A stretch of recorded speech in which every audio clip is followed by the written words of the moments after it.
Vamos orar.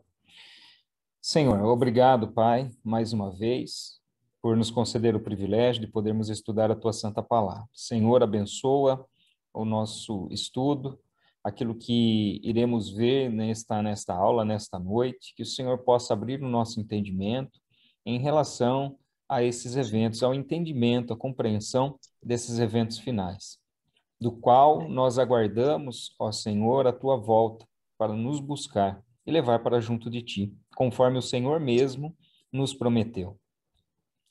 Pai, capacita-nos, ó Deus, a compreendermos as coisas espirituais, ajuda-nos, Espírito Santo, naquilo que somos muitas vezes incapazes de entender, mas que o Senhor dá a convicção no nosso coração da realidade, da verdade, da Tua palavra. Em nome de Jesus eu peço a meu favor sobre cada um dos alunos aqui também. Amém. Em nome de Jesus. Amém. Muito bem. Boa noite para a Renata, que eu não tinha falado ainda, para o Felipe também. Boa noite. E então vamos lá. Pessoal, olha só. Até agora, olha, a Amandinha, a cópia Xerox da Amandinha, né? Olha lá. Boa noite aí, paz. Paz, Felipe. Tudo bem? É verdade que você é a Amandinha? Não, O que você é? Helena. Heleninha? Não, Helena. Só Helena. Não é Heleninha? Não, É só Helena. Então só tá sou bom. Helena. Então tá bom. Você vai acompanhar a aula também? Não, Ah, vou tomar banho. Muito bem. Faz muito bem. Mas nesse frio tomar banho? Não. Toma banho de água quente. Ah, bom. Então tá bom. Sempre tomo banho de água quente. Muito bem. Então, tá bom, dá tchau. Tchau. Tchau, Helena. Vou tomar banho. Muito bem, vamos lá, gente. Olha só.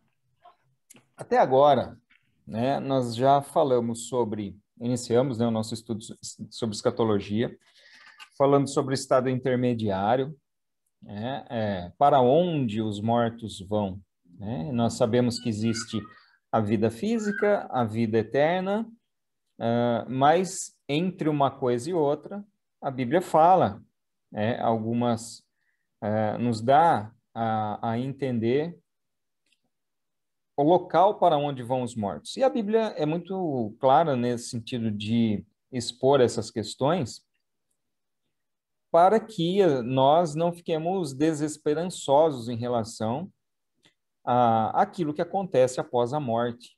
Né? É um estado ali, não é um estado de sonolência, como alguns dizem, não é um estado de inconsciência, mas é um estado consciente, em que todo aquele que morre, seja ímpio ou não, eles têm ali que enfrentar, né? Durante esse período do estado intermediário.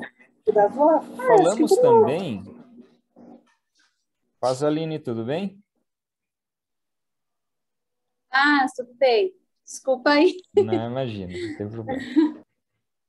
Nós falamos também sobre o próximo evento escatológico que nós aguardamos, né? Que é o arrebatamento da igreja. O arrebatamento da igreja que inicia-se uma série de eventos escatológicos, que começa, então, com o período chamado de Grande Tribulação. Então, nós temos, a partir do arrebatamento da igreja, a Grande Tribulação aqui na Terra, e no mesmo momento, no mesmo período, após o arrebatamento, a igreja se encontra no céu diante do tribunal de Cristo, e logo após o tribunal de Cristo, passa-se então as bodas do Cordeiro. Nós vimos então sobre estes eventos e mais especificamente, mais detalhadamente, né, sobre o período tribulacional que acontece aqui na Terra.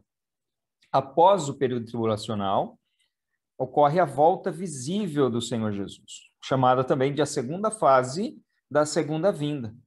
Então, a primeira fase é o arrebatamento, quando ele volta para a igreja e encontra com a igreja nos ares. E a segunda fase dessa volta de Cristo se dá aqui na terra, de forma pessoal, de forma visível, para travar aquilo que se chama de Batalha do Armagedon. Nós falamos também da implantação do milênio. Após essa volta de Jesus, após a batalha, ocorre a separação ali dos povos, aqueles que entrarão no milênio, e aí nós falamos também a respeito do milênio na última aula. E aí, hoje, então, nós vamos falar sobre os eventos finais. Então, as últimas duas lições, né, a 9 e a 10, dos últimos eventos escatológicos. Deixa eu só... Vocês estão vendo na tela aí, né, a projeção, né? Sim. Tá. Ok. Então, esses são os eventos, os últimos eventos escatológicos. A batalha de Gog e Magog, no final do milênio. Então, aqui precisa ficar bem entendido que existe uma distinção entre o Gog e Magog, que é mencionado lá em Ezequiel, e o Gog e Magog, que é citado no livro do Apocalipse. Então, nós temos a batalha de Gog e Magog no final do milênio, que é o que aparece lá em Apocalipse no capítulo 20.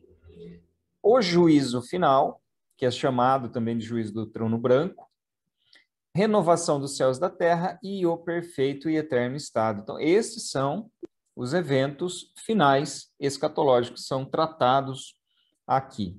Tá? Nós temos 3 grandes conflitos, então, dentro do âmbito escatológico. Tá? Esses 3 grandes conflitos são a batalha de Gog e Magog, Ezequiel 38 e 39, que ocorre na primeira parte da tribulação.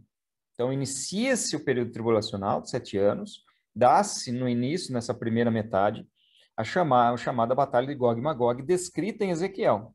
Tá? Então, Gog e Magog é um nome simbólico, aqui representando um líder e uma nação. E por isso que é utilizado também lá em Apocalipse 20, essa expressão, esse nome. Então, é um nome simbólico. Assim como Babilônia. Babilônia também existiu a cidade literal chamada Babilônia, porém, quando nós vemos tratados lá em Apocalipse 17, por exemplo, trata-se de uma figura de linguagem relacionada à Babilônia no sentido da rebelião contra Deus. Então, repetindo, né? Gog e Magog, Ezequiel 38 e 39, ocorre na primeira parte da tribulação.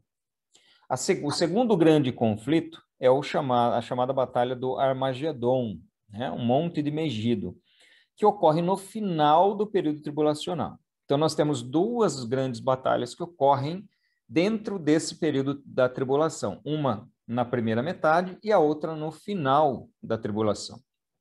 E Apocalipse ainda fala de um terceiro grande conflito, que é esse de Apocalipse capítulo 20, também chamado de Gog e Magog, que ocorre no final do milênio. Então, recomendo para vocês, na página 141 aí do livrinho de vocês, tem um quadrinho que faz a distinção das características de cada uma dessas batalhas de Gog e Magog, né? Que vocês não devem, então, confundir. Então, deixa anotadinho aí, para que vocês possam depois dar uma olhadinha, né? O que acontece lá em Gog de Ezequiel, o que acontece em Gog de Apocalipse. Então, Gog em Ezequiel é um bloco de nações que vem do norte, age por ato divino, é destruído por espada, é sepultado em Israel e vem antes do milênio, ou seja, na primeira metade da tribulação.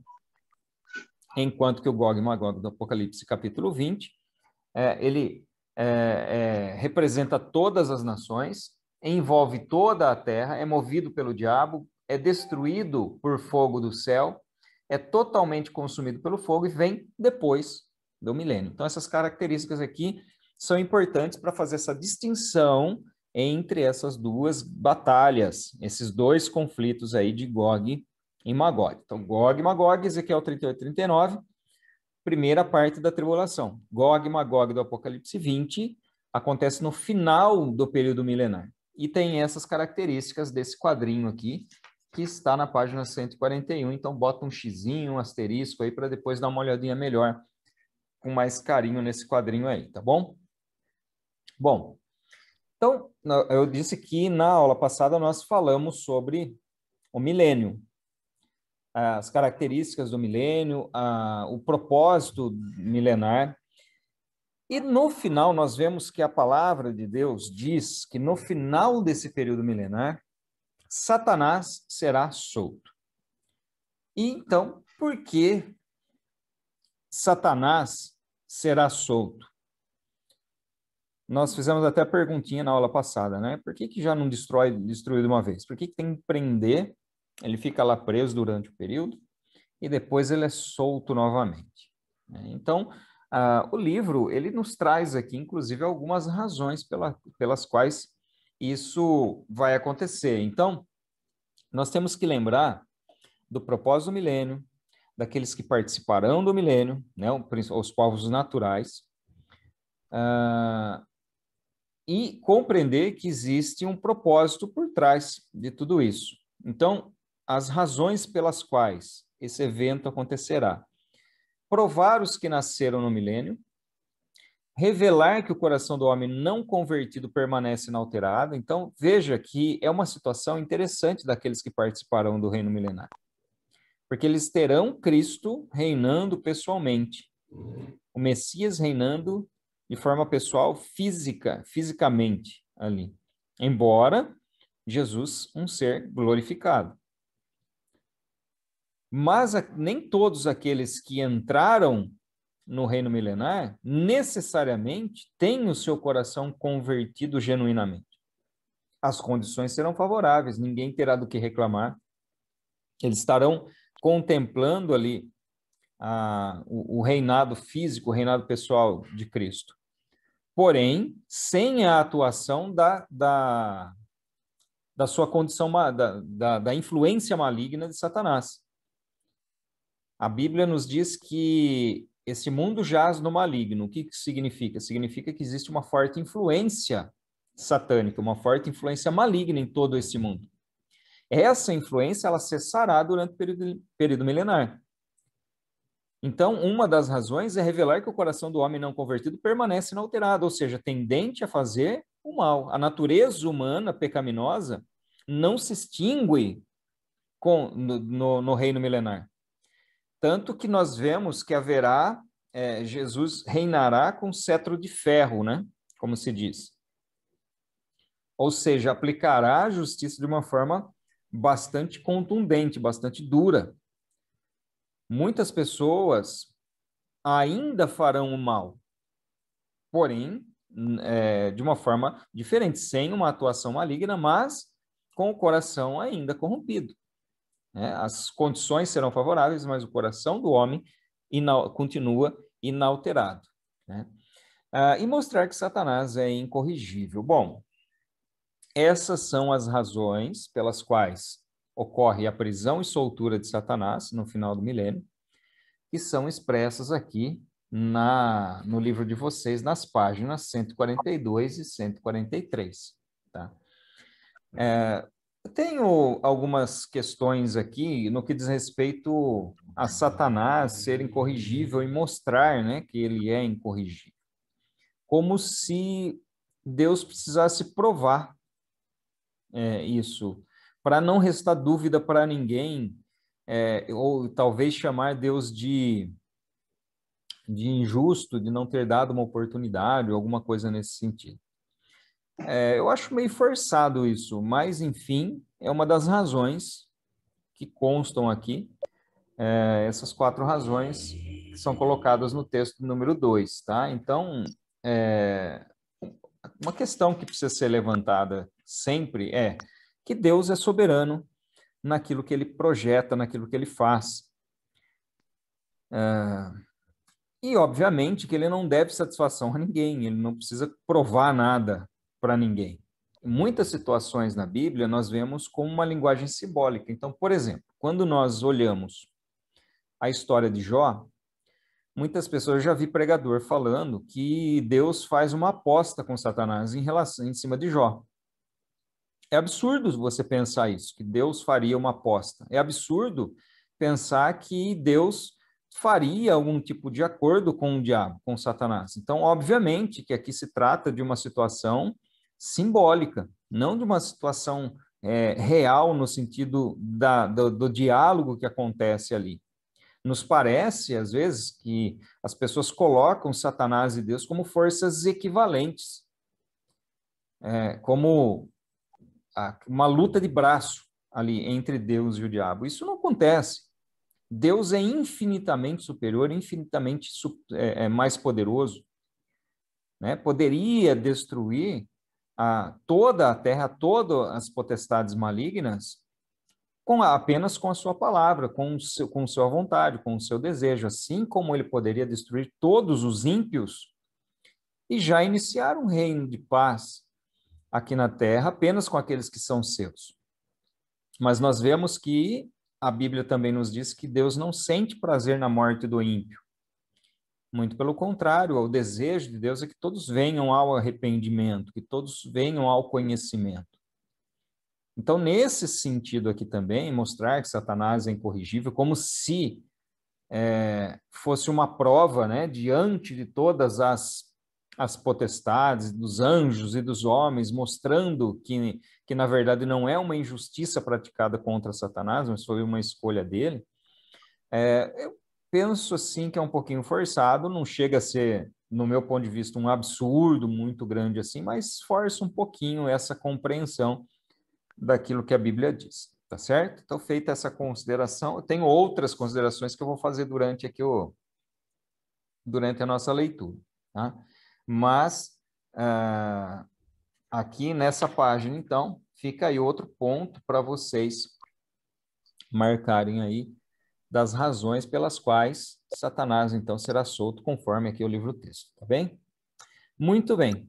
Outro evento que acontece, então, após a soltura de Satanás, ele sai a enganar as nações, muitas pessoas se ajuntam, dando ouvidos à enganação de Satanás, e essas pessoas, então, são destruídas na chamada Batalha de Gog e Magog, nessa batalha que acontece no final do milênio. E aí o próprio Satanás e os anjos caídos, eles são, a partir dali, julgados também. Então, os demônios, os anjos caídos, serão julgados juntamente com Satanás. E lá em 1 Coríntios, capítulo 6 e versículo 3, vai dizer assim: não sabeis que havemos de julgar os próprios anjos?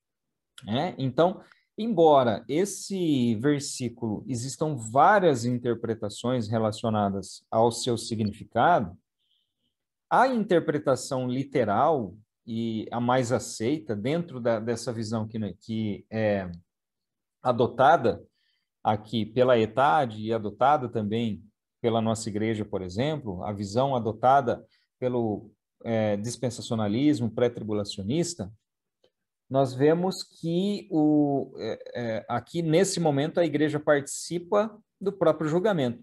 Não como juízes, tá? Não como juízes. Quando ele fala, não sabeis que havemos de julgar os próprios anjos, na participação ali do julgamento realizado por Deus. Tá? A igreja, os cristãos, não serão colocados aqui, vem um demoninho ali, e você vai dar sentença para ele, fala assim, você vai para o inferno, você vai ser lançado no lago de fogo, dando a sentença. Não, como testemunhas ali do julgamento, do reto juízo executado pelo próprio Deus. Tá? Então, a igreja está associada a esse juízo, não no sentido dela própria julgar, dela própria dar a sentença condenatória para o Satanás e os seus anjos. Isso compete somente ao reto juiz, ao justo juiz, que é o próprio Deus que fará, então, esse julgamento e lançar. Mas, conforme esse texto de 1 Coríntios 6,3, a igreja está associada a esse juízo, né? A esse julgamento, não só de Satanás, mas dos seus demônios também. E aí, então, eles são lançados no lago de fogo. Então, lembrem, lá no lago de fogo, que é o Guiena, já estão a besta e o falso profeta, ou seja, o anticristo e o falso profeta. Nesse momento, também são lançados Satanás e os seus anjos, os seus demônios. Posterior a isso, ocorre o evento chamado de juízo final, né? Ou julgamento do grande trono branco. Então, o grande trono branco e juízo final se trata do mesmo evento. Então, lembra da ressurreição dos santos? A ressurreição dos santos acontece em pelo menos 3 momentos. Na verdade, nós temos um quarto momento aqui, mas eu já falo dele. Então, no primeiro momento, que é a primícia da ressurreição, que é o próprio Cristo. No segundo momento, a chamada colheita geral, que ocorre no momento do arrebatamento. E o terceiro grupo, chamado de rabiscos da colheita, que ocorre no final do período da tribulação, tá? Esse quarto grupo aqui, ele está relacionado com aqueles que morreram durante o milênio, que também ressuscitarão. Eles precisarão ser ressuscitados, e aqueles que chegaram no final do milênio vivos também serão transformados. Uma nova natureza será dada a essas pessoas também. Então, esses grupos aqui fazem parte daquilo que a Bíblia chama de primeira ressurreição. Bem-aventurados aqueles que fazem parte da primeira ressurreição. Essa ressurreição que acontece nesse momento, no final do milênio, dos ímpios, é chamada de segunda ressurreição. Essa segunda ressurreição é uma ressurreição para condenação. Ninguém será salvo diante do juízo do trono branco, diante desse juízo final. É simplesmente um tribunal, assim como o tribunal de Cristo não foi um tribunal para julgamento, para condenação, mas só para distribuição de galardões, também este evento, de forma inversa, não haverá aqui salvação, mas eles serão apresentados diante do juiz para condenação e então serão lançados no lago de fogo. Então, neste momento, livros serão abertos conforme aqui Apocalipse 20, versículos 11 e 12. Aqui existe fica claro no texto de Apocalipse que livros serão abertos. E aí o texto ele traz, inclusive, alguns livros aqui e as referências, desses livros. Então, o livro da consciência, livro da natureza, livro da lei, livro do evangelho, da memória, dos atos do homem, do livro da vida. Tá? Que são livros mencionados na palavra de Deus ali de uma forma geral, citados aqui, inclusive, no Novo Testamento, tá certo? Então, esses livros serão abertos.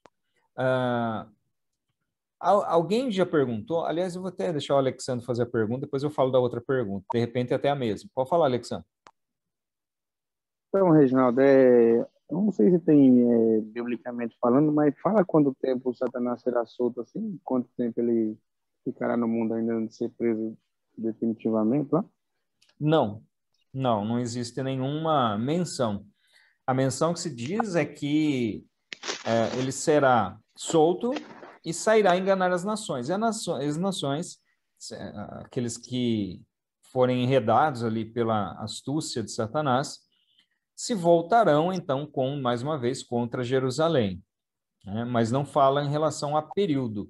Quando nós vemos a batalha do Armagedon, por exemplo, a Bíblia indica no momento lá 1260 dias, depois 1290 dias, depois 1315 dias. Agora esqueci. 1260, 1290 e 1300, eu agora não vou lembrar. Me fugiu. São 3 períodos distintos que demonstram aqui um período de tempo entre o final da tribulação e o início do milênio, que eventualmente são um período preparatório de julgamento, de separação de povos, etc, etc. Então, nos dá uma ideia, a Bíblia nos dá, através desses tempos, um período entre o final da tribulação e o início do milênio. Nessa situação, no final do milênio, a Bíblia não fala absolutamente nada. Tá? É um período de tempo incerto, mas dá-se a impressão, tá? Não dá para cravar isso, mas dá-se a impressão de que é um curto período de tempo, mas não dá para afirmar. Se é um período de um mês, um ano, enfim. Não dá para cravar isso, porque a Bíblia não fala absolutamente nada em relação a isso, tá? Tudo bem?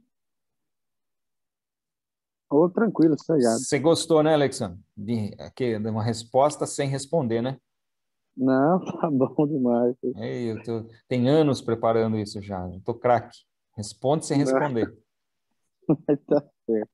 Mas o Não, que mas não tá, tem resposta, a gente vai fazer o quê, né? mas tá bom, viu? Mas a outra pergunta que algumas pessoas fazem normalmente é se esses livros são reais assim, são livros físicos, né? Imagina, pega um livro, Deus habita lá no seu trono, vai lá e abre as páginas e vai vendo ali o que está nos livros, né? Então, isso é uma interpretação ultraliteral do texto.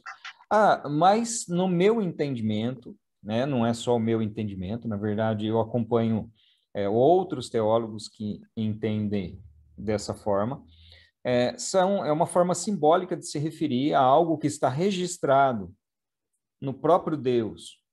Deus é onisciente em relação a tudo que ocorre, tudo que acontece. Por exemplo, o livro da vida. Não existe um livro da vida que Deus vai fazendo um registro lá, né? Vai escrevendo nome, apaga nome. Escreve nome, apaga nome. Escreve nome, apaga nome. Então, não ocorre isso. O livro da vida é aqueles que receberam a Cristo como seu Salvador, seja por promessa, seja após a sua vinda, fisicamente sua encarnação. Então, a Bíblia é clara, João vai dizer, né? Quem tem o filho tem a vida, quem não tem o filho não tem a vida. Então, aquele que tem o filho, esse tem o nome escrito no livro da vida do Cordeiro. Então, esse livro da vida é um registro daqueles que são salvos, daqueles que têm o selo de Deus. Então, estar com o nome escrito é uma forma também simbólica de se referir ao selo do Espírito Santo, que já é garantia, né, da nossa salvação. Tá? Então, embora alguns acreditem, e teólogos renomados, respeitáveis, acreditem que sejam livros reais, livros físicos, né, embora no âmbito espiritual, mas outros vão dizer que não. Então, esses livros, né, que serão abertos simplesmente estão relacionados com o conhecimento de Deus em relação à salvação, em relação às pessoas que serão ou não salvas durante esse período, né? Abram na página 147, e aqui para responder uma perguntinha, né? Os mortos salvos durante o milênio receberão um galardão? Então, vamos lá. Página 147. Lá em cima. Ó. Acharam aí? Uhum. Página 147. Ó.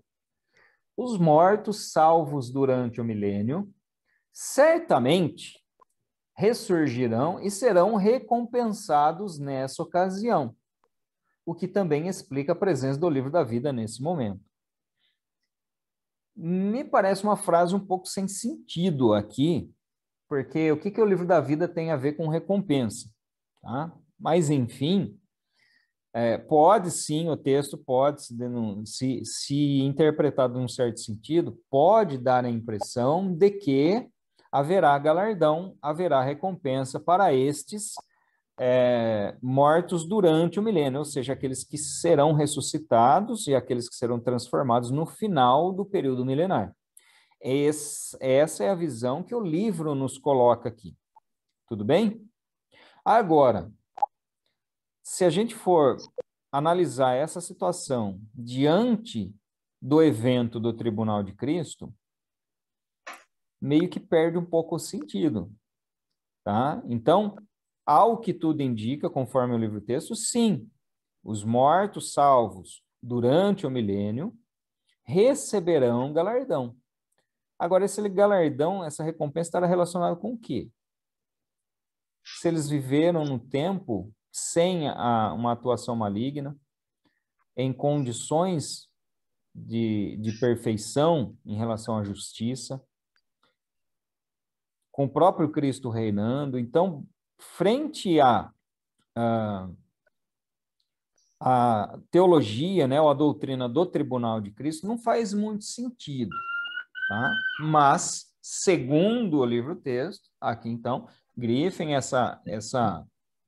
também aí, coloca um asterisco, faz um sublinhado aí na página 147 e deixem registrado aí também, né, que conforme o livro-texto haverá recompensa para aqueles que morrerem, né, os mortos salvos, né, durante o milênio, tá? Você fazer alguma pergunta, Felipe? Sim, é só uma dúvida. Então, em relação a isso, né, ao galardão no milênio, no caso fala que Deus será tudo em todos, então não haverá pregação do evangelho, certo? Exatamente. Então vai receber o galardão por quê, né? Não, então, Meio exatamente. estranho. Quando a gente analisa a razão dos galardões, lá quando a gente estudou o Tribunal de Cristo, e a gente vê as razões de recebimento de galardão, essas condições não existirão no período milenar. Então, por isso que eu estou dizendo, né? Não faz muito sentido, mas existem alguns que entendem que sim, haverá uma recompensa, conforme uma interpretação que se faz do texto de Apocalipse, e é a linha que é seguida aqui pelo autor do texto também. Então, conforme o livro-texto, receberão sim galardão. Tá? Pode falar, Nivaldo. Então, Perdão. só mais uma pergunta. Então, no caso do milênio, a pessoa ela já vai nascer com o conhecimento de Deus já. Sim. Não haverá necessidade da pregação. A pessoa já vai ter o conhecimento pleno da soberania de Deus, tudo. Exatamente. Exatamente. Alguém ia falar alguma coisa? Eu vi alguém chamando. Não? Reginaldo. Acho que é o Nivaldo. Pode falar, Nivaldo. Então, eu ia fazer uma pergunta para você, mas depois eu já vi no texto aqui embaixo, né? Onde está falando dos mortos salvos durante o milênio, fala que vai haver uma diferença no castigo, né, dos condenados lá no Lago de Fogo, né? Isso. Esse texto, ele dá uma indicação de que haverá gradação no sofrimento. Embora sofrimento seja sofrimento. Então, se você tem uma justiça aplicada para recebimento de galardão, por exemplo, então, você vai ver, tem pessoas que vão receber mais galardão, outros menos galardão, alguns vão ficar sem galardão, mas salvos. Então, na condição de salvo, haverá uma gradação em relação ao recebimento de recompensa. No caso da punição, da mesma forma. Então, haverá punição para todos, haverá juízo, nesse caso aqui, para todos, só que, conforme a obra de cada um, então haverá gradação em relação a esse castigo. Aqui é o seguinte, viu, pessoal? Apenas fazer um comentário. A gente ainda tem uns 4 minutinhos aqui para encerrar essa sala. A Igreja Adventista, por exemplo, ela crê na aniquilação, no aniquilacionismo. O que significa? Significa que não haverá sofrimento eterno. Tá? Embora dentro do Adventismo haja certas divergências entre eles mesmos sobre isso, assim como nos outros meios cristãos também há divergências doutrinárias.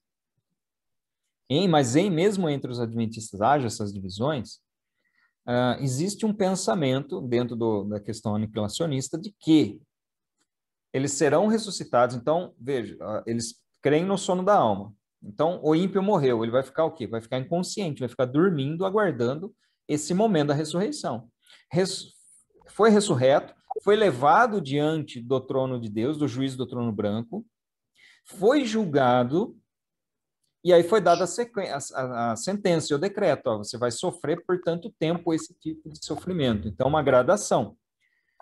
A hora que ele cumpre a pena, vamos dizer assim, dentro daquele sofrimento, ele é aniquilado de vez. Então, não há sofrimento eterno, segundo essa teologia adventista. Tá? Então, essa gradação, ela serve, no caso aqui da teologia adventista, para castigar os ímpios conforme o seu padrão de maldade. Então, aqueles que fizeram segundo as suas obras, aqueles que fizeram muito mal ou pouco mal, eles terão um sofrimento, mas um sofrimento limitado e proporcional àquilo que eles fizeram, mas não eterno. Eles vão sofrer durante um período, sofrer o julgamento ali durante o período, a sentença, e logo depois serão, então, aniquilados. tá? Isso dentro dessa teologia adventista, que não é a única teologia aniquilacionista. Existem outras igrejas que creem no aniquilacionismo também, tá? Mas O Reginaldo, esses textos eles são utilizados por essa teologia para isso. Pode falar, Felipe. mas essa teoria, ela tem embasamento bíblico? No meu ponto de vista, não tem. Porque quando a Bíblia fala em eternidade, e a gente faz uma exegese bíblica sem preconceitos, você percebe a aplicação de uma palavra no grego que é aionos, quando se refere àquilo que é eterno. Então, quando se fala de vida eterna, morte eterna, a palavra que aparece é essa. Então, a Bíblia usa essa palavra diversas vezes para se referir à vida eterna, para se referir à felicidade eterna do justo. E a mesma palavrinha que é utilizada quando do castigo eterno. E a Bíblia é muito clara nesse sentido, que ali o fogo não se apaga, enfim, né, que sofrerá para toda a eternidade. Aí eles vão falar que eternidade, ali não é eternidade, mas a palavra é a mesma. Então, se ali não é eternidade, a salvação eterna também não é eterna. Então, eternidade é aquilo que não tem fim. A palavra é muito clara, e a exegese bíblica do grego, ela vai levar nesse sentido. Não existe nenhuma interpretação da palavra aionos, que é utilizada, que é um tempo limitado, mas sempre algo que dura para sempre, que não tem fim. Tá? Vai cair a sala aqui, Nivaldo. Acho melhor você falar depois, porque aí você já faz o pensamento completo.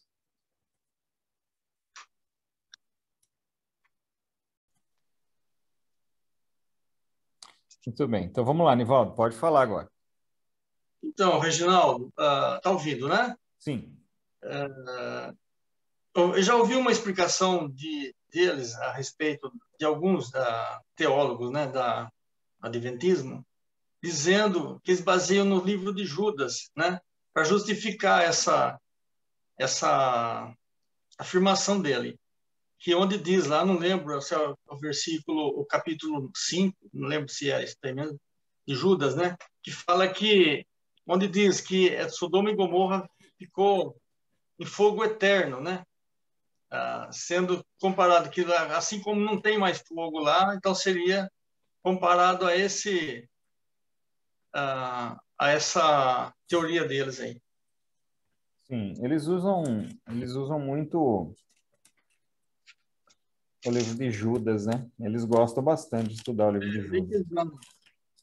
Deixa eu abrir aqui, cara.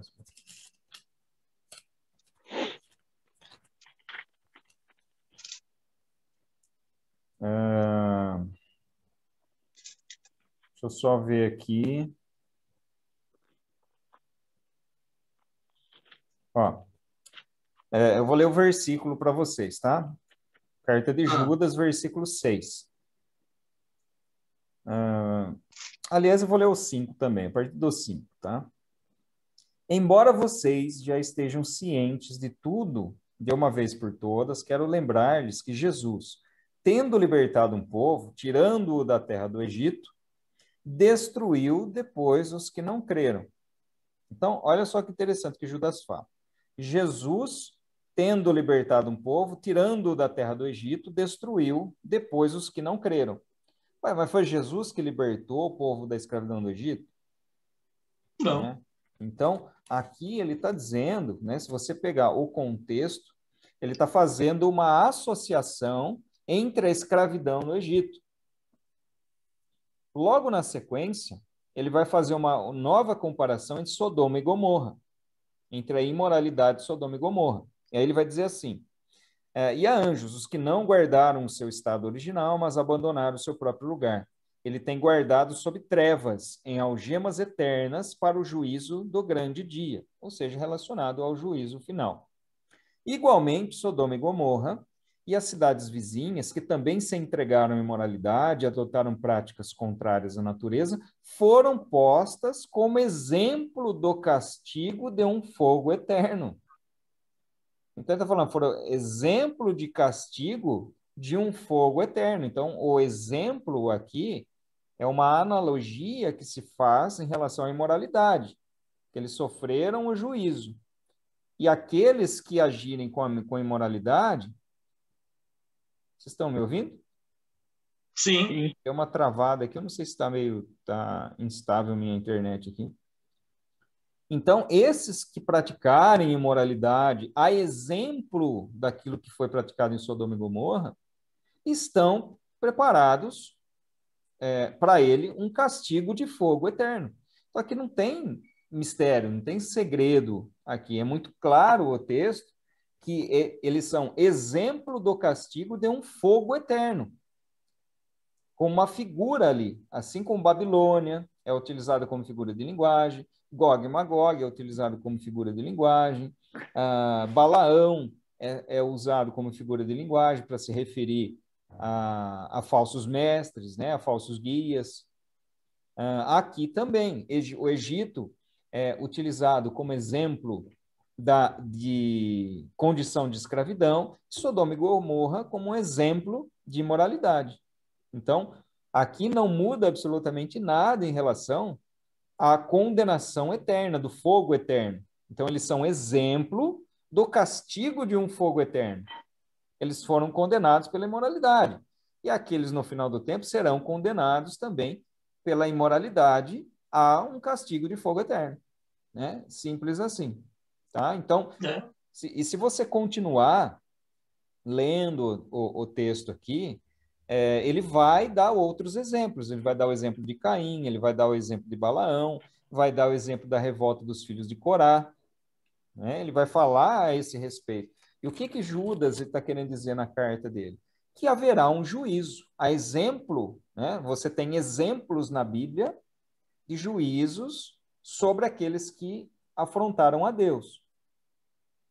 Nos dias de hoje, nós temos esse mesmo juízo que será aplicado, mas de uma maneira distinta, né, para a eternidade.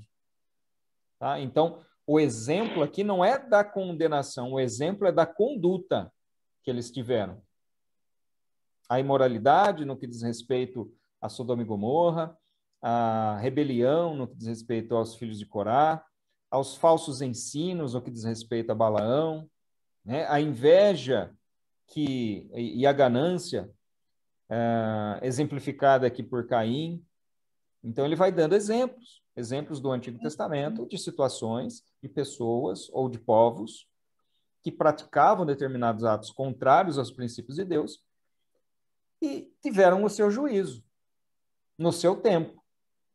Então, hoje, essas mesmas ações, e isso que Judas está querendo dizer, elas serão julgadas no seu devido tempo ainda nos dias de hoje, assim como foi nos dias do passado. A exemplo do que foi no passado, eles serão julgados. Agora, a diferença é que haverá um castigo eterno, um fogo eterno, né? E a palavrinha aqui é a mesma, né?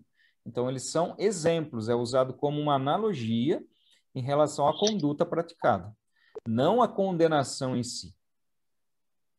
Tá? Porque a condenação, senão a gente também entenderia, né? Não foi os filhos de Corá lá que abriu a terra e a terra engoliu todo mundo lá? Então a gente vai esperar que esse vai ser o juízo daqueles que praticarem rebelião, a terra vai abrir e vai engolir?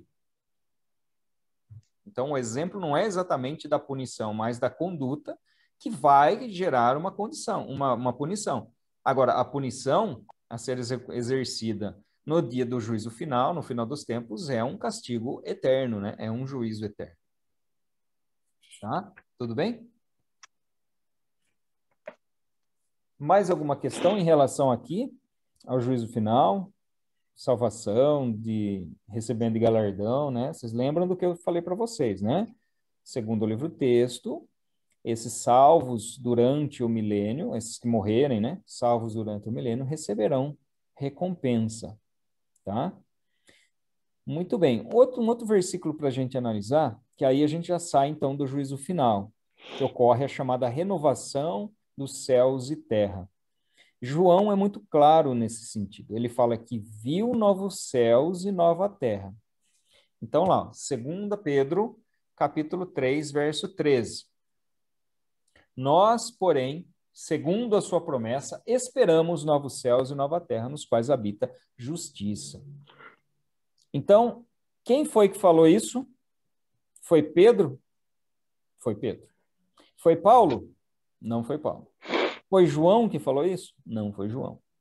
Tá? Então, isso está lá na segunda carta de Pedro. Então, segundo o apóstolo Pedro, né, 2 Pedro 3,13, nós aguardamos, nós esperamos a promessa de novos céus e nova terra, na qual habitará plena justiça.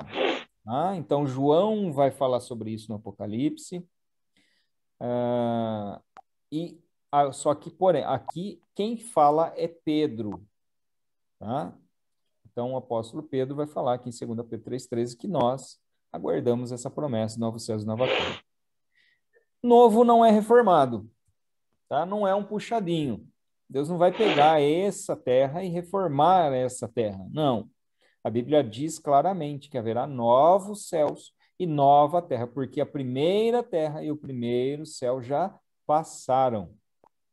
Então, não fala apenas aqui do nosso planeta, mas de toda a criação, de tudo aquilo que foi criado por Deus, ele vai ser refeito, não reformado. E a razão é que todo o cosmos, toda a criação está contaminada pela ocupação de Satanás e seus agentes. Então, essa contaminação será extirpada de que forma? Na recriação de céus, na recriação da terra. Primeira terra e o primeiro céu já se passaram. Não se achou mais. E então se viu novos céus e nova terra. Tá? Que aqui é o texto 4 que vai falar a esse respeito. E aí no texto 5, na página 150, eu queria também que vocês fizessem uma anotação aí, uma bolinha, um asterisco, grifa, enfim. Na página 150, o primeiro parágrafo lá embaixo do texto 5 vai dizer assim, ó: durante seu ministério terreno, Jesus fez menção a uma nova era que há de vir na consumação do atual sistema mundial. Então, quando essa era virá? Na consumação do atual sistema mundial. Mas é nos capítulos 21 e 22 de Apocalipse que se encontram literalmente descritas as glórias desta maravilhosa era. Até aí, tá? Anotem esse texto aí. Então, ele está dizendo o seguinte, que os capítulos 21 e 22 trazem com detalhes, né, as glórias desta maravilhosa era. A Bíblia descreve nos capítulos 21 e 22 de Apocalipse. Tá? Ele vai trazer algumas informações em relação a isso. E um outro detalhe, isso ocorre após, ou melhor, na consumação do atual sistema mundial. Eu estou frisando bastante essa palavra porque parece, se você ler esse texto na prova sem ter contato com ele antes, pode parecer alguma pegadinha. Peraí, não é no atual sistema mundial, né? Porque vai ter o milênio, vai ter o reino milenar, e depois, somente depois, é que haverá o eterno e perfeito chamado, né? Eterno e perfeito estado. Então pode parecer uma pegadinha, mas não é. Então, na consumação do atual sistema mundial, haverá, então, o eterno e perfeito estado. Descrito literalmente, as glórias dessa era, especificamente ali nos capítulos 21 e 22 de Apocalipse, tá? Conforme o livro-texto. E o que esse eterno e perfeito estado nos indica? Né? Então, primeiro, eterno é aquilo que dura para sempre. Nós já falamos um pouquinho sobre isso. Não é algo que é transitório. E perfeito em todos os aspectos. Então, haverá perfeita santidade, um perfeito governo, perfeito serviço, perfeita visão, identificação, iluminação e interação. Então, esse eterno e perfeito estado. E eu fiz questão de marcar isso aí para vocês, porque também tem uma outra questão, que é a seguinte: a Bíblia menciona detalhes das eras vindouras? Porque aqui nesse texto está dizendo que nos capítulos 21 e 22 se encontram literalmente descritas as glórias dessa maravilhosa era. Mas a Bíblia menciona detalhes dessas eras? Não. Tá? Então, por mais que possa parecer contraditório, existem duas questões de prova. Uma vai falar que os capítulos 21 e 22 de Apocalipse descrevem, dão detalhes em relação a essa maravilhosa era. Porém, também vai dizer que a Bíblia não menciona detalhes dessas eras vindouras. Tá? Então, vai descrever detalhadamente as glórias, mas não os detalhes das eras vindouras. Tudo bem? Ok? Anotado? Ó, tem duas questões de prova aí já, hein?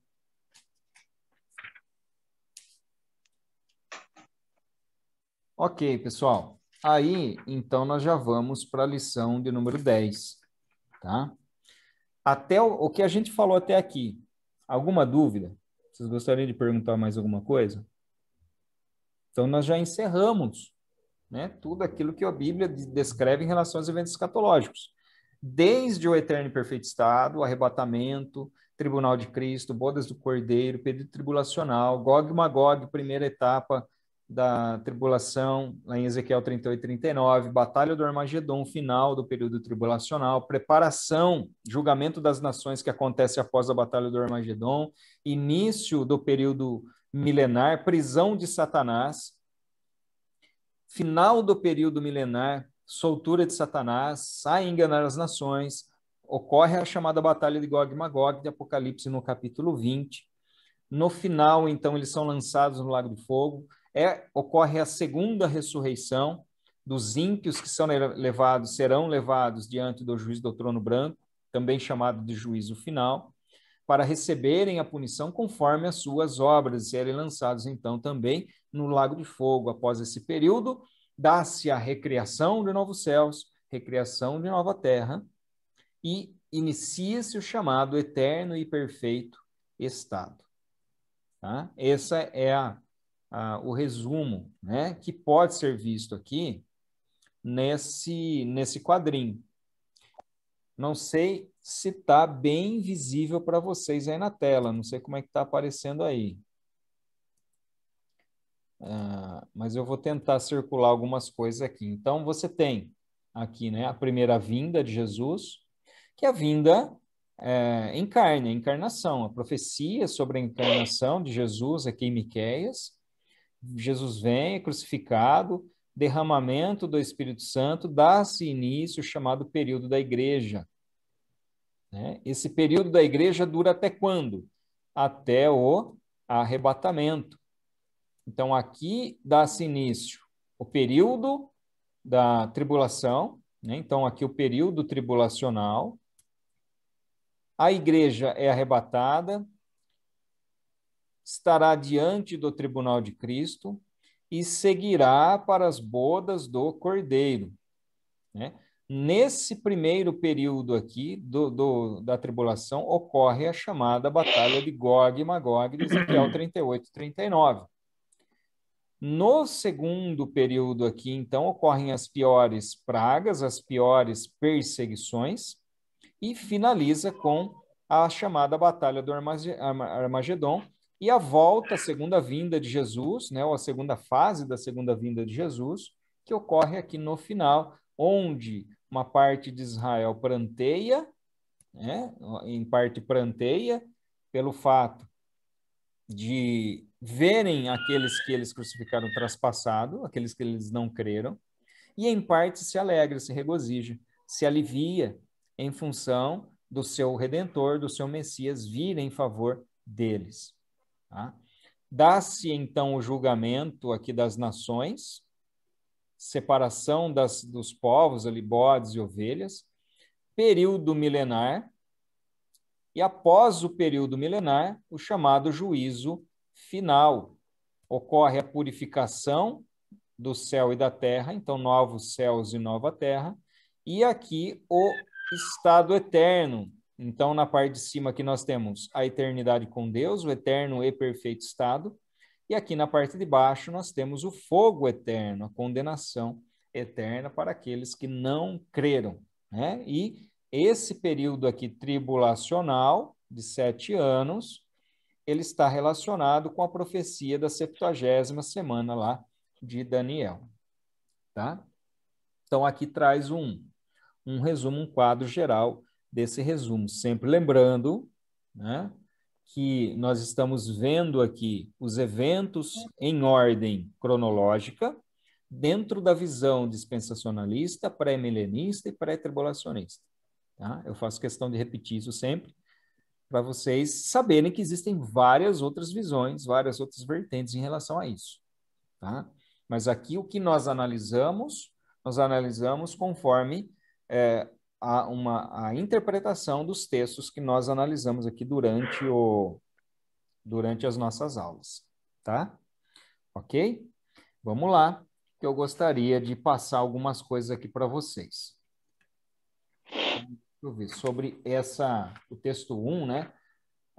Essa lição de número 10, ela só vai fazer um sumário, tá? De todos os eventos. Então, eu vou colocar alguns destaques aqui para vocês não ficarem muito perdidos. Nada do que a gente já não viu, tá? A única coisa que nós não estudamos com detalhes foram as questões dos selos, das trombetas e das taças. O restante dos eventos, nós já falamos sobre eles. Então, não vou ser repetitivo. Vou passar aqui para vocês primeiro algumas telas. Então, essa primeira aqui, são 7 selos. Eu já volto, tá? Eu vou mudar, eu já volto. As 7 trombetas e as 7 taças. Vocês estão percebendo que tem algumas que estão em vermelhinho? Né? As taças de trás para frente agora.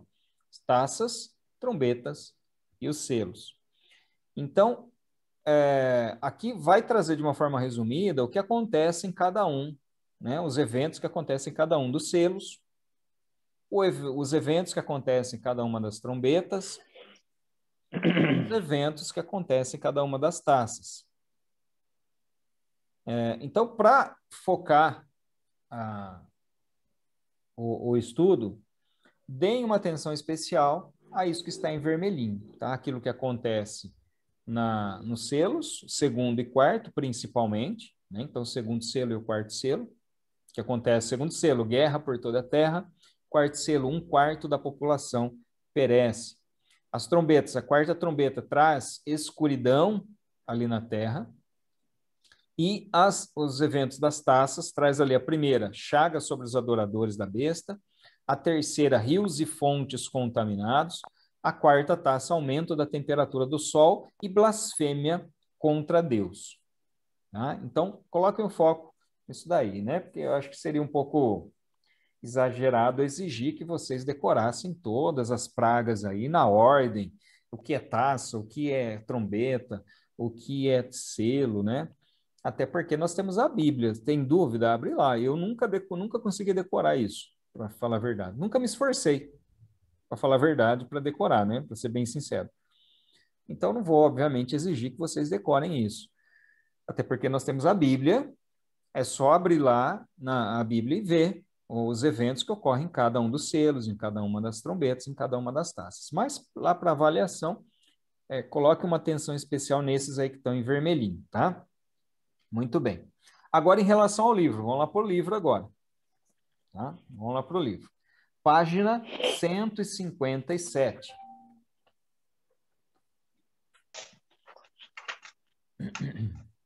Na página 157, vocês vão encontrar lá o item 6, surgimento do falso profeta. Então, ele vai estar escrito assim, ó, o anticristo será um líder político, um ditador mundial. Então, a primeira parte, ok, o anticristo será um líder político, beleza. Será um ditador mundial? Aí a Bíblia não diz exatamente isso. Nem que ele vai ser ditador e nem que vai ser em nível mundial. ele vai exigir adoração, porém nós vimos que uma característica desse governo final aqui não é necessariamente uma ditadura. Tá? As pessoas vão segui-lo pela forma com que ele se comporta, a forma com que ele se impõe, não por uma autocracia aqui. Tá? Então, esse ditador mundial, não sei, né? Aqui acho que está um pouquinho, é um viés aqui, é uma interpretação muito particular que é feita, mas a gente, na hora da prova, vocês têm que responder segundo aquilo que está no livro-texto, tá? Então, grifou, aí, página 157, essas duas primeiras linhas aí do item 6, tá? Outro que eu vou pedir para vocês grifarem vai estar lá na página 161. Página 161. Lá no item 17. Que vai estar escrito assim, ó.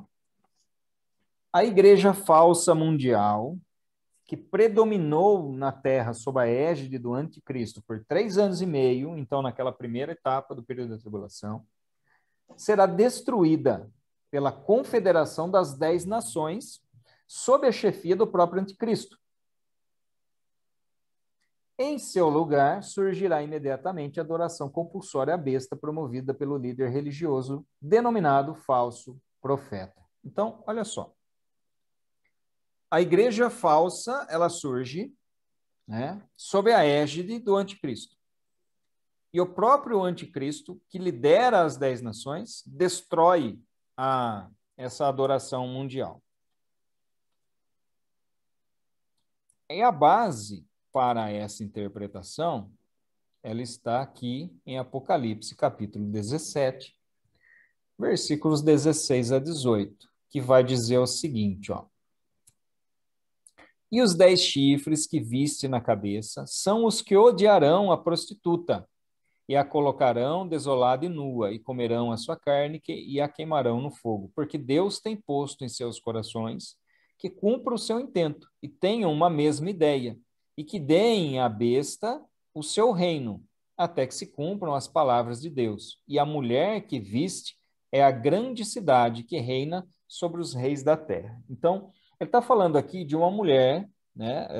Todo o capítulo 17 está falando a respeito da chamada Babilônia mística, né? Ou seja, do sistema religioso mundial que será implantado no mundo durante esse período aí inicial da tribulação, tá?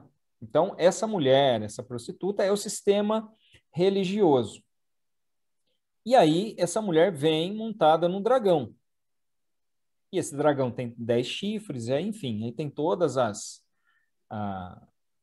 os simbolismos que são utilizados aqui.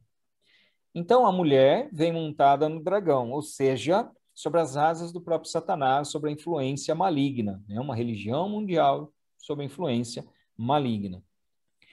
E o próprio dragão saem ali 10 chifres, os 10 chifres representando, então, as 10 nações, e aí do chifre sai um outro chifrezinho, que é o chamado anticristo.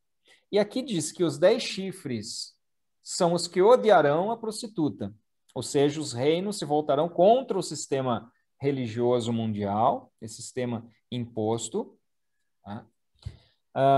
E esse sistema religioso, na verdade, ele será convertido num sistema de adoração à própria besta, ao próprio anticristo, conduzido pelo falso profeta. Então, veja, o falso profeta aqui, ele é o líder dessa igreja, que ela não é destruída, ela não é derrotada, mas haverá uma inversão, tá? Uma inversão na adoração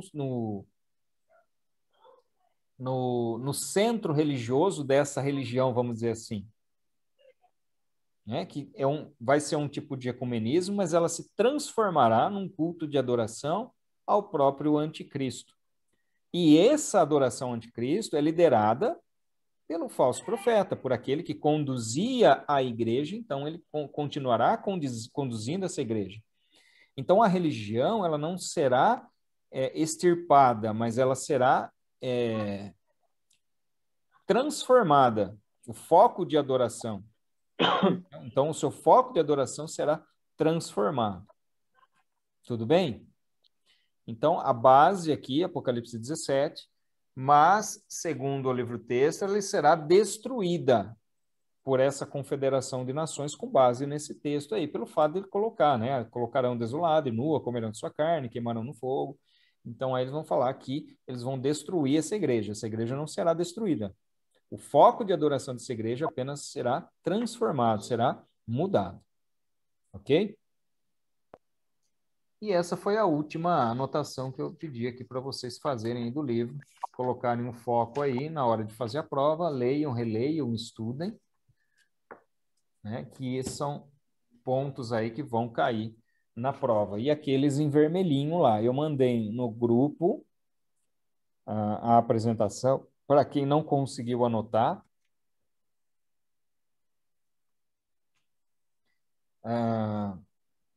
o que nós falamos aqui, me mandem mensagem lá. Falar, não consegui abrir o arquivo, não consegui anotar, eu queria dar uma olhada de novo, depois eu mando essa gravação, vou mandar a gravação para vocês, da nossa aula, para que vocês possam, se quiserem, né, rever alguns pontos aí daquilo que nós falamos aqui, tá certo? Só algumas perguntinhas aqui para fixação, em relação, num contexto mais geral agora, né? Então, o que é o rapto da igreja? É o chamado rapto, ou arrebatamento, né? Então, falamos aqui do arrebatamento, que é o evento onde os santos mortos serão ressuscitados e aqueles que estiverem vivos serão transformados e levados ao encontro do Senhor Jesus nos ares. Não é um evento que acontece na terra, é um evento que acontece nos ares, nas nuvens, quando da volta de Jesus. Então, a volta de Jesus ela se dá em duas fases. Primeira fase, arrebatamento. Jesus volta apenas para os seus, para os santos. Segunda fase, volta pessoal e visível com os seus santos, aqui na terra. O que é o tribunal de Cristo? Então, o tribunal de Cristo é um julgamento para concessão de galardão. Vai haver condenação nesse tribunal? Não. Não é um tribunal para condenação. O tribunal de Cristo é apenas para recebimento de galardão. Quando isso acontece? Logo após o arrebatamento da igreja. Qual é o outro evento que acontece no céu logo após o tribunal de Cristo? Então, lembra, arrebatamento, tribunal de Cristo, o que é, Nivaldo? Bodas do Cordeiro. As bodas do Cordeiro, exatamente. Quem é a besta que surge da terra e quem é a besta que surge do mar? Né? Quais são essas? Quem são essas duas bestas citadas lá em Apocalipse? Da terra é o líder religioso, né? É o falso profeta. E do mar, o político, líder político mundial. Exatamente. Então, nós temos aqui que a besta que surge do mar é o anticristo, que é um líder político mundial. A que surge da terra é um falso profeta, um líder religioso. Essas expressões mar e terra, elas são costumeiramente mencionadas na Bíblia, constantemente mencionadas, fazendo referência a mar, às nações e a terra relacionada especificamente com Israel. Então, aqui, os intérpretes da Bíblia vão dizer que, pelo fato da besta surgir da terra, eles vão dizer que esse líder religioso, ele surge dentro de Israel, dentro do povo judeu. E já o anticristo é um líder político em nível mundial, que sai das nações. E aqui existe aquela interpretação que ele vai surgir daquilo que compreendia antigamente o território do Império Romano, né? O que será essa igreja falsa mundial? Então, é uma super igreja formada e liderada pelo falso profeta, ou a besta que surge da terra, com o apoio do anticristo, que é a besta que surge do mar, e unirá todas as religiões. Ela será destruída na metade dos 7 anos, destruída por quê? Porque ali ele rompe, o anticristo rompe o tratado que ele havia feito ali, o acordo com Israel, e exige adoração para si mesmo. Então ocorre aquela inversão que eu falei para vocês, no centro de adoração, no centro religioso dessa falsa igreja mundial. A batalha do Armagedon causará morte entre os judeus? Sim, a Bíblia vai dizer lá em Zacarias que 2/3 dos judeus perecerão nessa batalha. O remanescente é aquele que se arrependerá e pranteará no final do período da tribulação, ao ver retornando ali o seu Messias, né? O Senhor Jesus retornando para livrar a Israel e estabelecer o reino milenar. E uma última questãozinha aqui, o que é o juízo final? Esse é um juízo chamado também, né, de juízo do grande trono branco, julgamento de todos os ímpios mortos que serão ressuscitados e enviados para o seu destino eterno. Tá? Então, nós temos 2 ressurreições. A primeira ressurreição, que é chamada ressurreição para a salvação. Então, a Bíblia vai dizer, né, que bem-aventurado aquele que faz parte da primeira ressurreição. E a segunda ressurreição, que é uma ressurreição para condenação. Aqueles que comparecerão diante do juiz do trono branco, chamado juízo final, para condenação conforme as suas obras, e serão lançados, então, no seu destino eterno, que é o lago de fogo e enxofre. E é isso, pessoal. Né? Chegamos ao final aqui do nosso estudo de escatologia. Pode falar, Alexandre.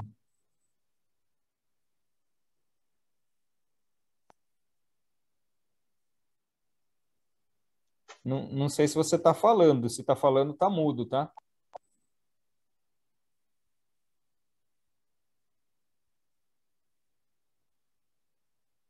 E agora? Não sei se o Alexandre desistiu de falar. Pode falar, Alexandre. Oi, tá me ouvindo? Agora sim. Então, na parte que fala do galardão, assim, quem não recebeu o galardão vai sentir alguma diferença de quem sentiu, assim, né? Tipo assim, não vai, tipo assim, ficar uma rivalidade, fulano recebeu, eu não recebi, não tem nada a ver isso aí, não, né? Não haverá rivalidade em relação a isso. E por que não haverá rivalidade? Porque a natureza das pessoas transformadas, ela será diferente, né? Será uma natureza que não terá esses sentimentos negativos, essa pecaminosidade do corpo, né? Do homem natural. Porque ele será, a partir daí, um homem espiritual, né? Um corpo glorificado, um corpo transformado. Então, não haverá disputas, não haverá invejas, não haverá ciúmes, né, em relação a essas posições. Assim como a Bíblia fala também em relação... Nossa, está acabando o nosso tempo aqui. Está acabando o nosso tempo. Vou ter que, se cair, vou ter que abrir uma nova sala, tá? Então, aí abre, a gente já encerra rapidinho. Então, eu vou continuar falando aqui até terminar. Então, assim como no período, algumas pessoas perguntam, mas eu não vou lembrar de pessoas, talvez, que eu não veja na glória, então, se não está lá, está onde? Né? Então, essas pessoas não foram salvas. Haverá tristeza? Não, porque a Bíblia diz que não haverá choro. Agora, a condição em si é um mistério para nós, desse corpo glorificado. Algumas questões é um mistério, assim como o galardão, né? Alguém que vai cravar o que é galardão, faz isso sem base.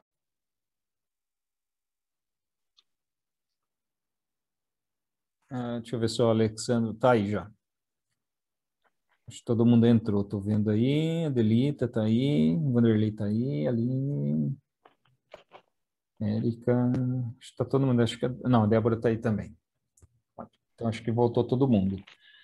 Então, como eu estava dizendo, é a mesma situação que ocorrerá nessa nova natureza, né? Não dá para afirmar. Eu estava dizendo que qualquer um que cravar o que é o galardão vai fazer no achômetro, né?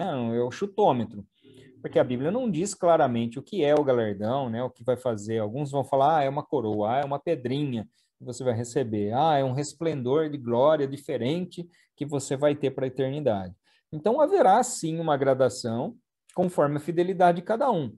Agora, isso não constrangerá ninguém, né? Não haverá um constrangimento, justamente em função dessa natureza transformada que nós seremos revestidos. Então, humanamente, às vezes a gente tenta transferir, né, os nossos sentimentos humanos para esse corpo glorificado, e não dá para fazer isso, porque ele será completamente distinto. Então, esses sentimentos como tristeza, choro, inveja, ciúme ou qualquer outro tipo de sentimento são reflexos da nossa natureza caída. Essa natureza será restaurada, será transformada.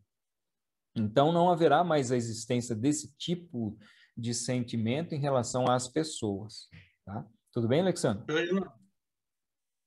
Reginaldo, Espera, eu não entendi. Só, vamos por partes aqui. Alexandre, o que é que você falou? Perdão. Não, tinha falado, está tudo bem? Não, está tudo bem. Tudo certo, beleza. Né? Compreendido? Respondido? Beleza. Então, tá bom. Respondido. Nivaldo. Complementando, né? Aquela afirmação sua que não haverá sentimento, né? E nem sexualidade também, né? De acordo com o texto que Jesus falou para aquela mulher que ficou viúva, depois casou com outros cunhados, né? Então também esse sentimento de homem e mulher não vai ter mais nada também, né? Exatamente. Então, assim, eu sei que vocês querem estar junto com o marido, com a esposa lá para a eternidade, né? E tomara que todo mundo esteja lá presente, né? Mas é até que a morte separe só, viu? Né? É até que a morte separe. Aí depois, lá, a eternidade é outra conversa, né? Biblicamente não se sustenta, né?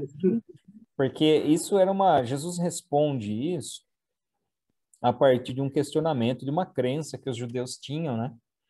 Que aquilo que era em vida, né, em relação ao casamento, permaneceria para a eternidade. Então, existia uma crença entre os judeus, né? Algumas pessoas que criam dessa forma. Então, aí Jesus responde, falou, vocês não estão entendendo, vocês não estão compreendendo, porque na eternidade, eles serão como os anjos, que não se casam nem se dão em casamento. Ou seja, não é no que diz respeito necessariamente ao sentimento, né? Ou quando Jesus responde isso, ele está mais relacionando a questão do vínculo conjugal, né? Do vínculo conjugal. Então, não haverá vínculo conjugal, não haverá reprodução na eternidade, nesse novo corpo glorificado, né? Se a natureza é espiritual, não há essa reprodução. Então, óbvio que, quer dizer, óbvio não, né? É muito provável que as pessoas sejam reconhecidas como tais e tenham, talvez, a lembrança e a memória, né, daquilo que fizeram em vida, até porque eles vão receber recompensa por aquilo que eles fizeram, eles vão estar desfrutando de uma vida eterna baseado na aceitação do Messias, de Cristo, do sangue de Jesus, que limpa, que purifica. Então, como que seria possível esse estado sem uma consciência, né, do plano geral e da própria vida?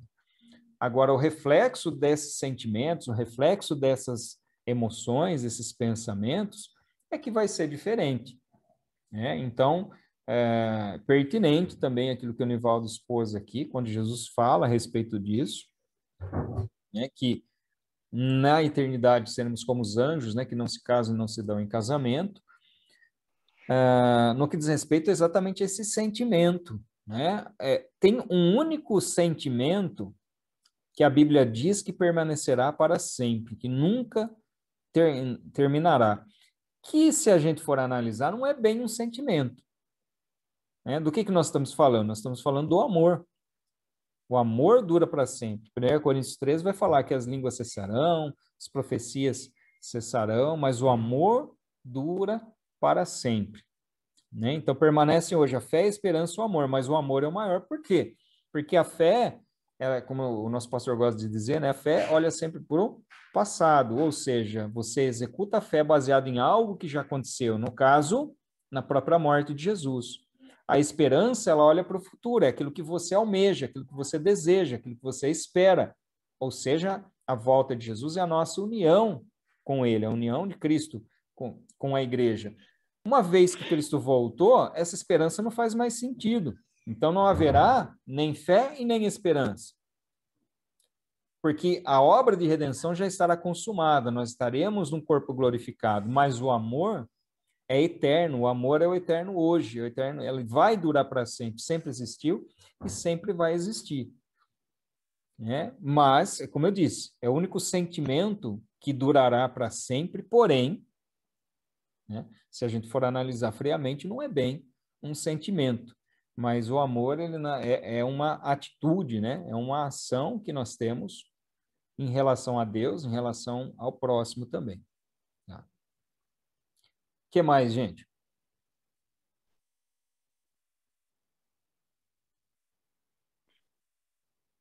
Tudo bem? Aniversariante quer falar alguma coisa? Tô de boa.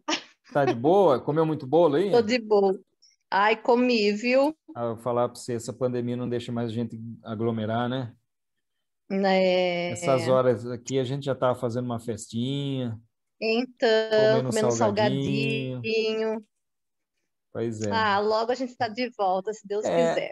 Você sabe que o governo estadual autorizou o retorno das universidades, então vai voltar ao ensino superior a partir de agosto, e outros Que bom. cursos também. Eu acho que, né, penso que a teologia em agosto ele volta de forma presencial.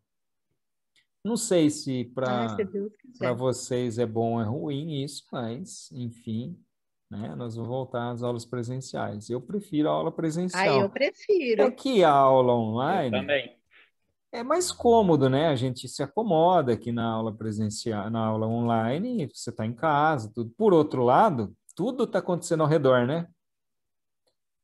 Cachorro latindo, né, mano? Gato miando, papagaio cantando, Criança chorando. criança chorando, moto estalando na rua. É assim, mas enfim, né?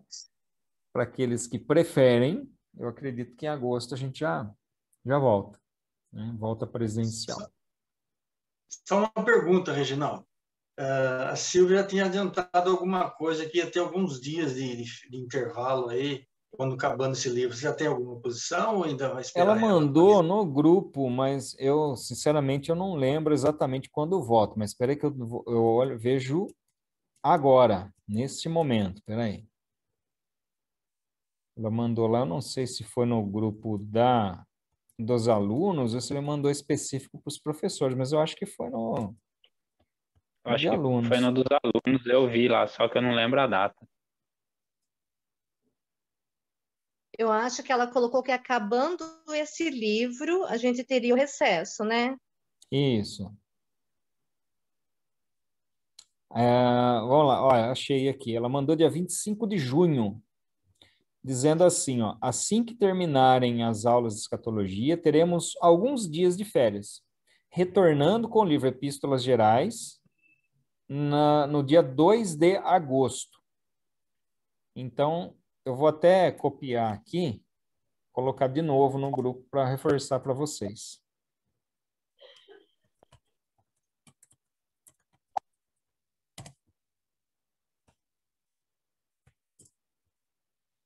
Pronto. Então, esse restinho de mês aqui, vocês estão livres, né? Livres não totalmente, porque vocês têm que ir lá fazer a prova ainda, né? Não esqueça, só depois é que vocês estão livres. Mas é na primeira semana de agosto, então a gente retoma. Primeira segunda-feira nós já retomamos as aulas aqui, ainda, né, a confirmar se presencial ou online. Provavelmente presencial, mas a gente precisa esperar ver se realmente é isso que vai acontecer, tá? Tudo bem?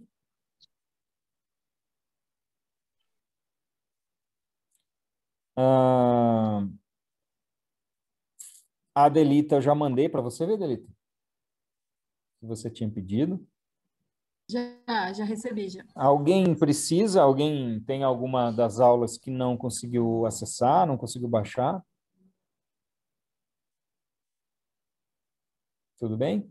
Qualquer coisa, é só mandar mensagem. Manda no meu particular lá no privado que eu encaminho para vocês aquilo que vocês precisarem aí, se faltou alguma coisa. Tá bom? Amanda? Reginaldo. Falou de bolo, até caiu a conexão, né, Amanda? Acabou a bateria. Pode falar, Delita. Então, é só informá-lo, né, que esse daqui é o meu último livro. Talvez Delita! daqui pode ser que daqui uns daqui uns 3 meses eu apareça de novo com outro, depois passe mais uns 6 meses eu volto com outro, né? Mas é o meu último livro. Eu gostaria de agradecer você por todo esse ensinamento, todo esse conhecimento. Foi uma bênção, assim, para mim, para minha vida, né? É sempre bom a gente estudar a palavra e, assim, com você ainda foi melhor ainda, né? Uma pessoa que tem uma didática abençoada, assim,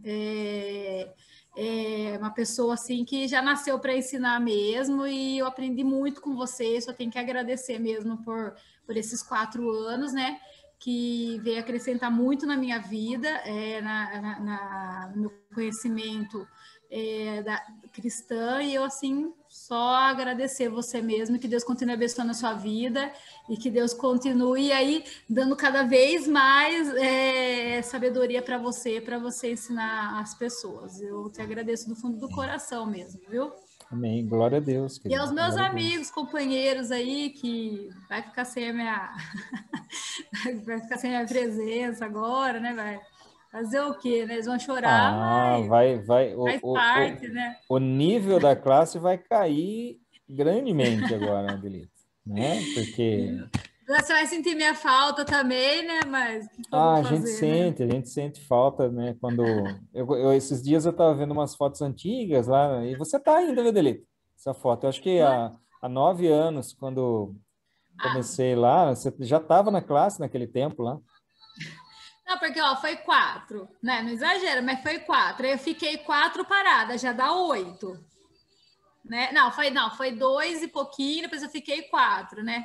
Parado, ficou 4. Aí agora, vamos supor, fez mais 2, né? Já dá quase isso já mesmo, né? Pois é. Tá vendo? Não é tão exagerado assim, não. Não foi tão exagerado, É não, verdade. Tem umas fotos antigas lá. Aliás, né, pessoal, eu não sei se algum de vocês, eu acho que não, porque ele é de uma turma mais antiga, talvez a Delita, do Ronaldo Grava, né? Você lembra dele, Delita? Então, eu só vou lembrar se eu ver a foto. Mas ele fez etapa com o Rafa, então provavelmente, porque eu e o Rafa começamos junto, então provavelmente ele devia estar na classe, mas eu não me recordo. Nossa, fiquei muito triste em relação ao que aconteceu, porque ele faleceu recentemente, né? Vítima do Covid, ele estava internado, foi entubado, não resistiu. Mas, E o enfim. Rafa falou que ele fazia aula com a gente, mas eu não me recordo dele, não me lembro. Não, mas eu acho que se você ver foto, talvez você lembre também. Talvez eu Mas lembre. a gente vai vendo, né, essas fotos antigas, assim, por isso que é gostoso tirar foto, depois vai vendo, né, tendo as recordações aí. Mas parabéns, Adelita, né, pelos 9 anos de curso. Né? A Adelita bateu o recorde, ela se formou 2 vezes na ETAD, né? Mas parabéns porque realmente mostra que você não desistiu, que apesar dos problemas, quer dizer, não foi problema, né, Adelita? Foi questão da gravidez, inclusive, né? Que depois, quando eu fiquei grávida, eu parei e voltei só. Aí já emendei uma gravidez atrás da outra, né? E aí voltei só quando a segunda estava com 2, né? Então. Isso, então, mas assim, acabei apesar de tudo isso, você perseverou, né? Permaneceu firme no propósito, terminar. Não terminou ainda, falta alguma coisinha aí, mas... Falta um livro, que quem sabe, né? Não sei isso aí que eu sei que tá dizendo, né? Isso aí eu sei que tá dizendo, que é um livro. Eu não acredito muito, não. É verdade, falta um. Só que aí eu não sei se vou fazer online ou se eu vou esperar 4 anos. A Adelita é igual o Jason, a hora que você acha que ele morreu, aparece de novo. Não, mas olha, é uma benção. Assim, é uma benção. Então. É igual a Sofia. Né? Olha, não, mas igual a Sofia, acho que não tem mesmo, viu? Igual a Sofia, é só a Sofia mesmo. Amém. Mas parabéns, viu, Adelita? Parabéns. Deus abençoe. que você possa usar pelo menos um pouquinho daquilo que a gente aprendeu aí no seu dia a dia, família, trabalho, né? Enfim, onde você estiver. Espero ter contribuído um pouquinho para isso. Não, contribuiu bastante, viu? Porque assim é um aprendizado, assim, um conhecimento que a gente vai levar para a vida inteira, para tudo, assim, que você não tem nem noção do tanto, assim, que se não fizesse ETAD, não teria nem vamos por 10% do conhecimento que eu adquiri durante esses anos, entendeu? Tipo, umas coisas assim que só, assim, a gente fala que só indo no culto, você não consegue ter esse tipo de conhecimento da palavra de Deus, às vezes só em pregações, né? Então, assim, foi uma bênção mesmo e não tem nem como agradecer. Amém. Glória a Deus. Né? Se a gente tivesse pessoalmente e pudesse abraçar, eu te dou um abraço, mas não pode. Né? Pena que, olha, fala a verdade, eu prefiro também a aula mais presencial também do que online, né? Mas fazer o quê, né? Graças a Deus que a gente está viva aí com saúde, né? Mas quando voltar, aí a primeira festa que a gente fizer, a gente te convida, tá? Aí você já convida, já. Muito bem. Tá certo, gente? Então, ó, parabéns, Adelita, por ter concluído aí esse curso, né? Ainda faltando um pouquinho, mas brincadeiras à parte, né? Mas está concluído, praticamente concluído. Parabéns mais uma vez para a Érica pelo aniversário. Que Deus te abençoe, Érica, sua família também. Né? Obrigada, Reginaldo, pelo carinho de todo mundo. Ah, imagina. E as suas crianças, né? Minhas criancinhas, meus bebês. Seus bebês, né? Outras pessoas, teve outros aniversariantes aí, veja que a gente não... calhou da Érica fazer hoje o aniversário, né? Eu vi hoje, eu lembrei. Sim. Mas aí a gente vai fazer um aniversário geral. Quando a gente voltar, nós vamos fazer aniversário para todo mundo. Então, vamos lá. Vamos encerrar a nossa aula, eu vou fazer uma oração e a gente se vê no mês que vem, né? Querendo Deus, mês que vem nós nos veremos novamente, aí se presencial online, aí vamos ver até lá como que fica, tá bom? Até lá, se cuidem, tá? Vamos orar. Senhor, obrigado, te agradeço, ó Deus, por esses momentos que estivemos aqui, encerrando hoje mais uma etapa do nosso curso, que o Senhor nos conduziu até aqui, nos abençoou, e eu peço especialmente, Senhor, em favor da vida da Érica, que está aniversariando, a favor da vida da Adelita, que está concluindo o curso da ETAD, que o Senhor as abençoe rica e poderosamente, não somente a elas, mas a toda a família também que seja alcançada pelas suas bênçãos. Senhor, eu oro a favor de cada um dos alunos, ó Deus, que sejam amparados, abençoados, protegidos pelo Senhor. Pai, livra-nos, ó Deus, de todos os males, das doenças, que nós possamos, ó Deus, a cada dia, direcionar o nosso pensar, o nosso agir, o nosso falar, para a Tua vontade, direcionando conforme o Teu querer e o Teu propósito nas nossas vidas. Que sejamos instrumentos nas Tuas mãos, Senhor. Em nome de Jesus, que Teu Espírito Santo nos guie, nos encaminhe, nos livre, que vivamos por Ele, vivamos pela fé, que vivamos dirigidos pelo Teu Santo Espírito. Em nome de Jesus, que seja para a honra e glória do Teu nome, Senhor. Dá-nos uma semana abençoada, essas férias abençoadas, e que, segundo a vontade do Senhor, estejamos todos juntos a partir do próximo mês para darmos seguimento ao nosso curso, aos nossos estudos. Em nome de Jesus, nós te louvamos, bendizemos, te pedimos e te agradecemos. Amém. Amém. Amém. Gente, Amém. Deus abençoe. Boas férias, umas férias mais curtinhas ali, né? Férias de 2 semanas, mas tá valendo, né? Tá valendo. 20 dias, na verdade, são 3 semanas, mas já dá para esfriar a cabeça um pouquinho, tá bom? Deus abençoe, boa semana, boas Amém. férias. Você também. Boa noite. Obrigada. Obrigada. Boa noite, boas férias. Boa noite. Tchau, tchau. Tchau, tchau, gente. Tchau.